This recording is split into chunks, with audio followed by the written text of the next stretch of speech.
Assalomu alaykum do'stlar. Sizlarga biz ukamizni olayotgani uchun sizlarga iltimos qilib chiqyapmiz.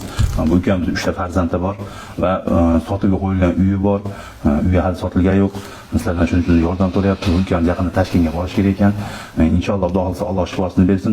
Sizlardan yana bitta iltimos, qo'limizdan hech narsa kelmayapti degan insonlar hech bo'lmasa tagiga Alloh shifosini bersin deb yozib, do'st og'aynilarga tarqatib bersanglar, sizlardan iltimos qilamiz. Va hozir mana M-bankini aytamiz. Hurmatli birodarlar, hozir aytib o'tganimizdek birinchi M-banklarini nomerlarini aytib o'taylik. 0771 bilan 94 94 98 da o'zlarining M-banklari, WhatsApplari bor, shu oilaniki.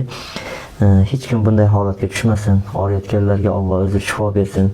Hozir mana aytib o'tganday hech kim uysiz qolmasin-da. Hozir mana uylarini sotuvga qo'ygan ekan. 3 ta jajji farzandlari bor ekan. Biz mana shu ishda yurar ekanmiz, hech qaysi bolalar otam, onam deb yig'lamasin. Albatta bugun Alloh taolo imkoniyat bergan davrda hech bo'lmasa videoni boshqalarga tarqatib qo'ysak ham shunga ham ajr olamiz. Bu dunyo o'tkinchi dunyo. Kelinglar mana shunday videolarga baxillik qilmaylik.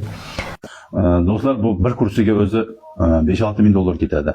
Aslida общий 40-50 ming dollar ketishini bilasizlar do'stlar. Shuning uchun qo'lingizdan kelgancha tarqatib, shu yordam berib, hech bo'lmasa pastga yozib qo'yinglar, Alloh shifosini bersin deb. Biz shunda ham savobga ega bo'lasizlar hammanglar.